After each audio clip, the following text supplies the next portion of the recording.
Hello and welcome. My name's Lee Vishloff and I'm the principal at Techno Services Inc.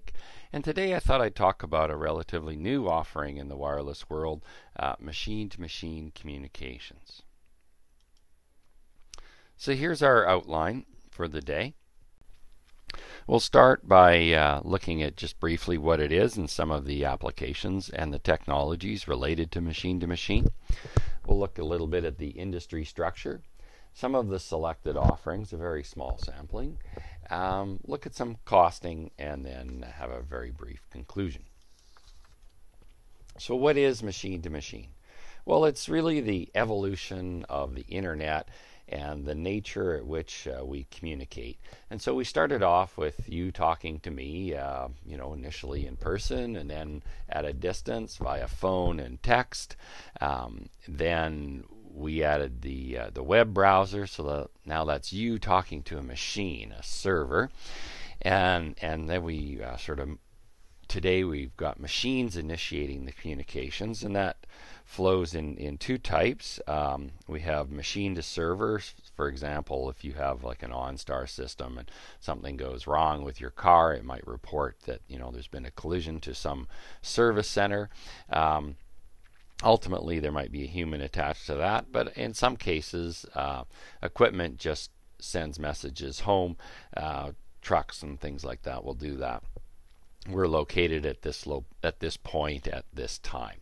And then machine to machine, you can have one device talking to another, and one example of that might be an auto-to-auto collision avoidance system on some sort of highway, for example. So today's machine-to-machine applications are dominated by these right now. The vehicle location and fleet tracking, of course, was one of the first, with the OmniTrack satellite system having been around for many, many years now, at least 2 decades. And then security systems. If you're a power utility, for example, you want to know who's inside the fence in the yard and has a door been opened and those kinds of things. And if you're a telco, you may have a door alarm on some of your field pedestals, that kind of thing. So security systems are quite popular, and they've been around a while. Now, one example that I kind of like is industrial equipment monitoring.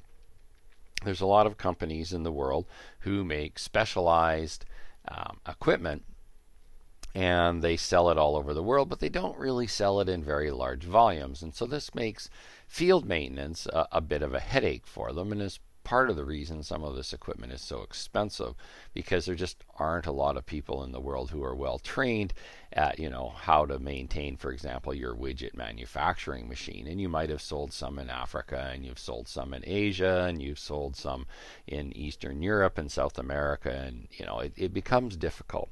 So one of the things you can do is you can put sensors into your equipment and of course software, to monitor the health and the performance of the equipment, both from monitoring how much it's being used, if you have a regular maintenance schedule for certain things as part of your maintenance service offering, but also if something is vibrating a little bit differently or some bearing tolerance seems to be out of whack.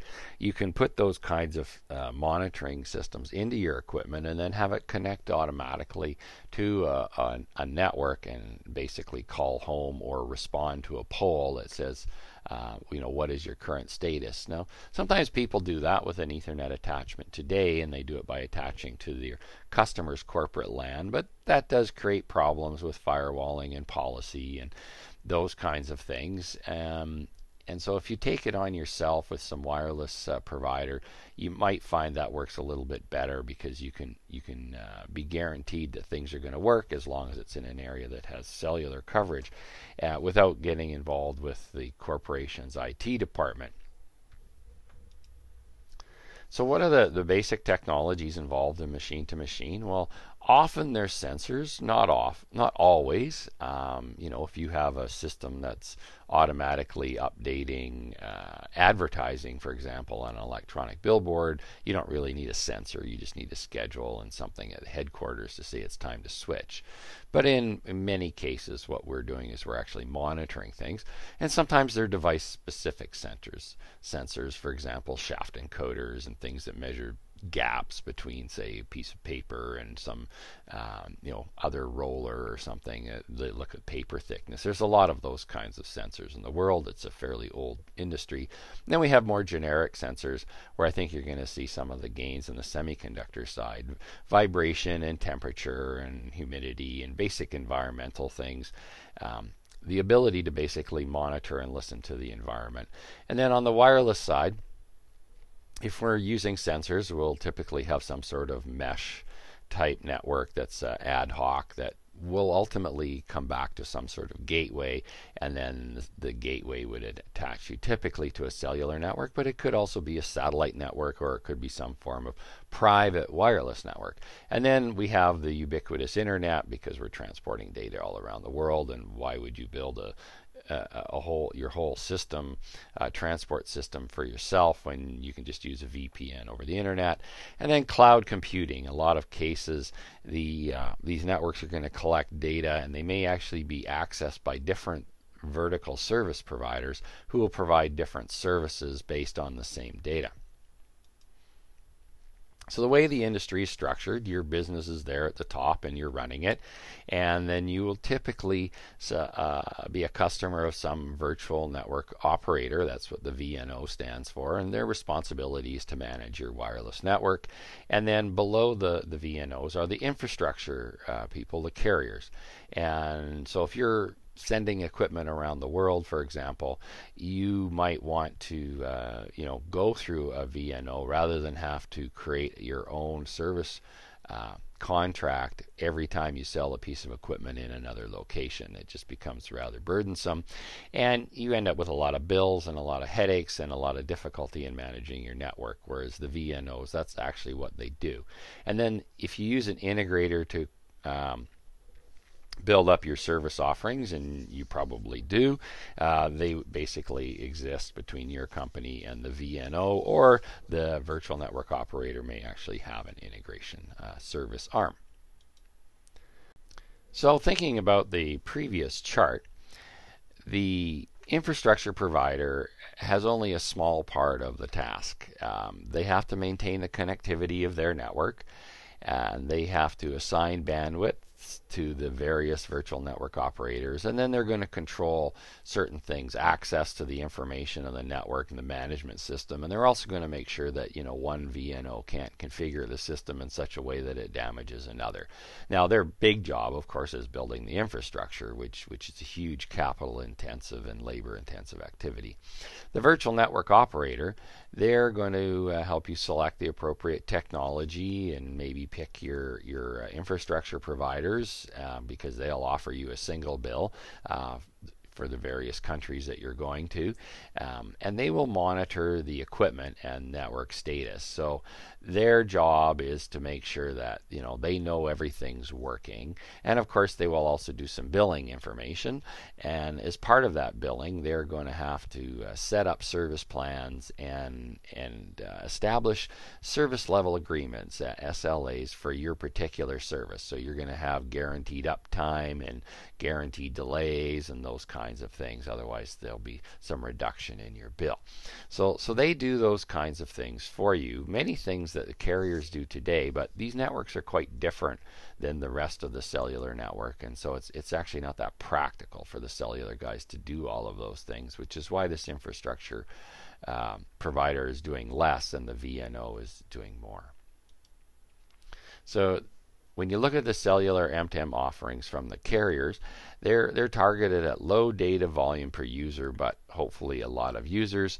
So low average revenue per user, but a high revenue per bit. So if you've built a network and it's got a certain bit capacity, the M2M guys are going to pay a lot more for those bits than, say, the consumer. But the consumer consumes a lot more data. And there'll be some sort of small connect charge, typically a few dollars a month per SIM. And then you'll be charged for data by the kilobyte or megabyte. And often it's aggregated across all of the devices that you've got, not just on a per device. So now there's a new development ecosystem forming, and it consists of accelerators, often partially subsidized by governments or just some sort of collective academic type thing. And then they have access to developers kits, which largely consist of the SIMs and some sort of network management access. And a service delivery platform to the carriers, and then they'll be in partnership with the wireless card vendors who will be able to supply you different cards and software options and whatnot. So there's quite an active environment forming here to roll out this Internet of Things. Now this is a big change for the carriers. It's very low revenue per device. Versus, say, the high revenue per device for your personal smartphone. But there will be less support costs for the carrier. The equipment tends to stay in the field longer if you're an industrial user, and you tend to have pretty skilled users, integrators and VARs actually putting it together. So the support cost actually drops quite low.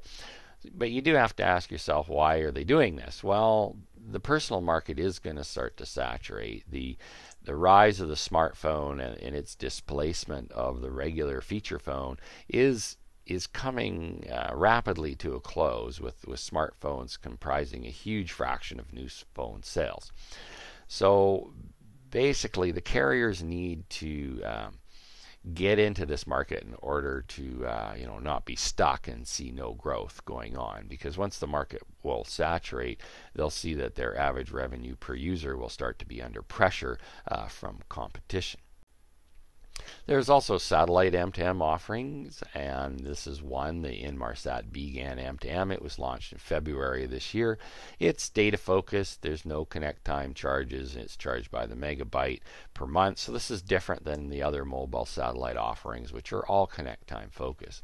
A smaller terminal than a VSAT. I think it's actually looks like it would be fairly easy to install, and it certainly is easy to align. It has a very wide beam, and it'll give you global reach. So that's just one offering. I think there are others out there. So this chart here gives representative data charges for the M2M marketplace, and I show two lines there that show the relative pricing of the SATCOM offerings and the cellular offerings, and then you'll note it also says roll your own satellite. So that blue ring in the bottom right hand there is if you have very, very large data requirements, you're able to build your own hub and deal directly with the satellite owner and actually get your data charges down similar to the cellular marketplace. But in general, most of us will not be operating there. So the green area is the cellular M2M offerings, and the blue and the purple, those are the satellite, both a traditional data connect time type application, and then the megabyte per month style in the paler blue. And then if you want to save a lot more money on an operating basis, you could build your own VSAT system or lease VSAT capacity, and that would get you into the mustard area there. And then that red area, that's the consumer data charges. So we see the consumers are actually getting a fairly low cost per megabyte, but they consume a lot of data, and you also have to remember that they pay for more data than they typically consume. The typical consumer uses half or less of their actual data allotment in a given month. So it's a little bit deceptive, but you can see the kinds of expenses that you can expect if you want to move into the M2M space. So in conclusion, the M2M marketplace is generally an industrial market space as opposed to consumer. The data charges per device per month will be low, although if you look at it on a per bit basis, it's high. It is a more complex business ecosystem. This is a new delivery model for the infrastructure carriers, and you are more likely to have a relationship with a VNO than a carrier if you're looking for global reach or even wide area reach for these M2M applications.